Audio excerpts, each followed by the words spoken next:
Hey crafty friends, it's Joy here, and I am happy to be on Scrapbook.com's YouTube channel sharing 2 Emboss Resist techniques. Now first I'm going to show you what I'm going to be using. I have the Hello Sunshine dies, the Hello Hi Friend, the Sprigs dies, the Layered Roses, and the Sunshine Blooms stamp set. I'm going to be also using some clear embossing powder and some really fun Distress Oxide inks for our ink blending. Now I'm starting with an A2 size piece of mixed media white cardstock. I'm starting with Salvaged Patina, and I'm using the Dome Foam Blender tools. I love those for ink blending backgrounds. And so I'm going to create 2 cards. I'm going to do both backgrounds with the same colors. I'm only going to show you one, but I will show you the next steps on both of the card panels. Now I'm going to use dried Marigold.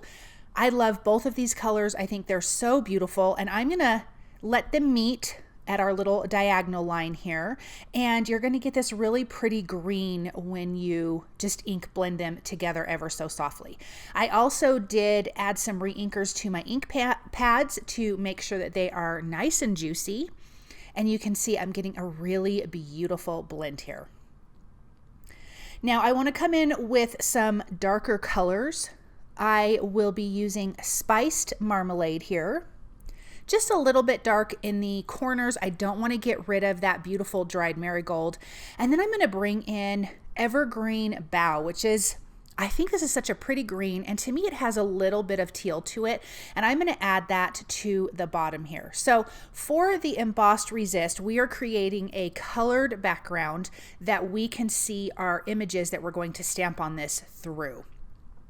Now something I'm going to do on this background is I'm going to do a little bit of spritzing with my distress sprayer and some water, because some of these little spots are going to come through our embossed images. So I've spritzed that. I'm going to take just a dry paper towel, lay that on top, and just soak up the excess water. And then we have this fun background. Look at that. And I do want this to be dried before we go on to our next step. I have my stamped images on an acrylic block, one on each side. These are from the Sunshine Blooms stamp set. I have my Versamark clear embossing ink, and I'm going to start stamping these images on my background. I did prep my background with an anti-static powder tool. That's going to help not let any of the little stray pieces of embossing powder to stick to your paper, and also making sure that your paper is nice and dry from all of the inking. So I'm just switching between my images and laying them out on the background, and I can see where my stamped images are because the clear embossing ink kind of shines differently on the background, as you can see there. So then I can just continue to do this all over this background. I did the same thing for the other background, but I'm not going to show that on camera because these steps are exactly the same. Let me get a few more of the images in here.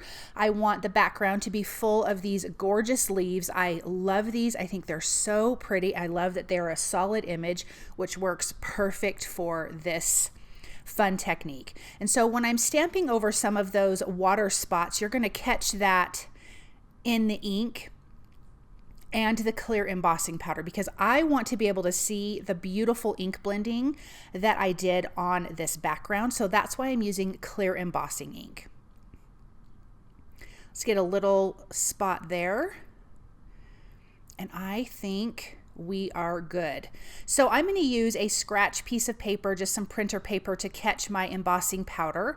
So here is that clear embossing powder. I'm going to sprinkle this on. And the good thing is the clear embossing ink is very sticky and it stays wet for a good while. I'm going to tap off the excess. If you do have any little stray pieces of embossing powder, you can just use a little paintbrush to rub that off. Also, if you don't get a perfectly stamped image, it's not a big deal. There was a couple pieces that I did not get a perfectly stamped image. It did not bother me for this background at all. Now I'm going to heat this with my heat tool until all of that embossing powder is nice and shiny and melted. And then you can see It kind of looks like a watermark, but it's nice and shiny and beautiful. You can see our beautiful leaves behind. Okay, so here is the other piece that I did off camera. I just ink blended it differently, but with the exact same colors, and stamped my images and did the clear embossing. So let's go on to our first Emboss Resist technique now that we have all of our images stamped and heat embossed with our clear embossing powder. Because I'm using Distress Oxide inks, they are water reactive, I am going to use my Distress sprayer and spray my background generously. I'm going to let it sit for a second so it can grab all of that ink. I'm going to use a dry paper towel to pick up the rest of that ink, and it's removing the ink so it's getting lighter, except in the areas that we did the heat embossing. So it is resisting the water, and we're removing the ink so the background is lighter. Look at how pretty those leaves are, and it's grabbed onto all of that color that we already did the ink blending for. And I'm just going to dab up all the excess water, and now we have this really light background and really dark leaves. I think this turned out so pretty. I'm going to set this aside to dry. You could take your heat tool to this, but I would be really careful because you don't want to overheat your embossing powder because it just kind of melts away. It's not shiny anymore, and you just kind of don't want to do that if you don't have to. So I'm setting that aside to dry. Here is my background that I created on camera. There was a couple spots that actually didn't get completely melted, so I'm just going to take my heat gun, heat that up. Now we're going to do the reverse on this technique, and we're going to go darker. So now I'm going to bring in ink. The first one we took away the ink with the water. Now we're going to bring in some ink. So I am going to be using Ripe Persimmon and Peacock Feathers, the same Distress Oxide ink. And I'm going to ink blend over the top of this again. So let's grab that Dome Foam tool, starting with our teal color, and then just laying on the ink really heavily. I want this to be nice and dark. Again, I'm going to blend where the two colors meet, just like I did when I created the background, but now we're going to cover up all of that lighter color that we ink blended with. I'm going to clean up my work surface, excuse me, in between, because I don't want to get the wrong color in the wrong area, because that would just be bad, especially after doing all of this work. So here's this beautiful Ripe Persimmon. Again, ink blending over the embossed areas, getting a nice, good blended color where they meet. Let me come back in with my other tool, my other blending tool that has the peacock feathers, kind of going back and forth. So that way I have that nice green color in the center there. Then I'm going to take a dry paper towel and buff off the areas that have the embossed images. I'm not going to do it roughly. I'm going to go lightly handed, but I want to get all of the color that is sitting on top of those embossed images. So let me just wipe this up and get this out of the way. And I'm using Scrapbook.com's silicone matte, which is so perfect for all this ink blending. So let's buff away. And I'm going to be careful when I have ink on my paper towel to not rub it in the opposite color, but look how that's revealing those images. You can see in some of the images that it captured those water spots from spritzing on the background. So if you wanted more of those, just go heavier with the water. But look at how beautiful this is. So there's some of those water spots. What a fun background. I love these two techniques. Totally different, gives you different looks, but so super easy. Let's see how those are next to each other. And both starting with the exact same background. So on the left, we have the darker stamped images, and on the right, we have the lighter stamped images. Okay, let's finish our card. I have my sentiments from the Hello Sunshine dies and the Hello Hi Friend. I have die cut my sentiments from white cardstock. The shadows are from vellum. I wanted everything to be really soft because it's really kind of all about the backgrounds. I have die cut my sentiments from white mixed media cardstock twice. I'm going to glue those together. That's going to give it a little bit of dimension.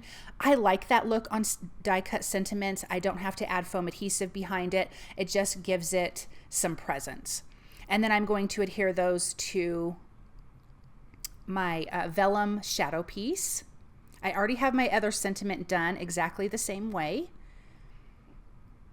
And then I have die cut from white cardstock and vellum all of the beautiful leaf images. So from the Sprigs die and from the Layered Roses dies, I have die cut my images. I'm going to use 3 of these floral images on each one of my cards. I'm going to finish dotting the eyes here. I'm using my Pick Pro tool, and I can just pop it out of my cardstock. I like to keep my sentiment dies in my cardstock so I don't lose the eyes, because if I don't do it that way, I always lose them. And then I can just put those guys in place. Okay, so I'm using the Artiste glue, adding a little bit of that adhesive at the base of the leaves. You can see we have the vellum leaves and the white cardstock leaves, and I think it's so striking against these colorful backgrounds. And then of course we have our sentiments here. Here's the Hello Sunshine sentiment. And I'm going to hide the stems behind the H in the hello. I don't want it peeking through the vellum, and then I can hide my adhesive behind the white cardstock on the back of the vellum as well. And these are trimmed down slightly smaller than an A2 size card, and I did adhere them to a white card base. Let's put this second card together. Same exact concept, just I used different leaves and a different sentiment. And I'm going to hide those stems behind the F, the letter F in friend. I'm going to tuck my vellum piece behind. And I like to just add glue to the base of things, because when the top part's not glued directly down, that gives you dimension without actually adding dimension, because they're not laying flat against your cardstock. So it's kind of a freebie as far as dimension goes without adding like foam adhesive or anything like that. And I love dimension on my cards, so I love to do this in lieu of foam adhesive. Let's place that down. And then I do want to finish off the cards with a little bit of white pops of color just around the sprigs a little bit. Nothing too crazy, but I felt like it just needed a little something extra. And again, I love the white against all of this. Let me know, you guys, which card is your favorite. Do you like the darker background or the lighter background? I thought I was going to love the lighter one, but the darker one is actually my favorite, and I think these cards turned out so lovely. So here is the one that we removed the ink with the water, and here's the one where we added the ink to the background, the darker ink. And I think they both turned out beautiful. Thank you guys so very much for stopping by and watching. I hope that you enjoyed these projects, and I hope you guys have a really wonderful day.